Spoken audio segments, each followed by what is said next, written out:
dahil sa UHC, meron na pong dekalidad at abot-kayang serbisyong pangkulusugan ang makukuha ng mga Pilipino. Ito po ay isang health sector reform na ginawa ng ating government para lahat po ng Pilipino ay member na ng PhilHealth.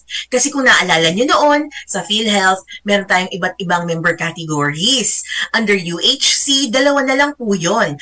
Either direct contributor or indirect contributor. So, pag sinabing direct contributor, sila po yung may kakayahang magbayad ng contribution sa programa.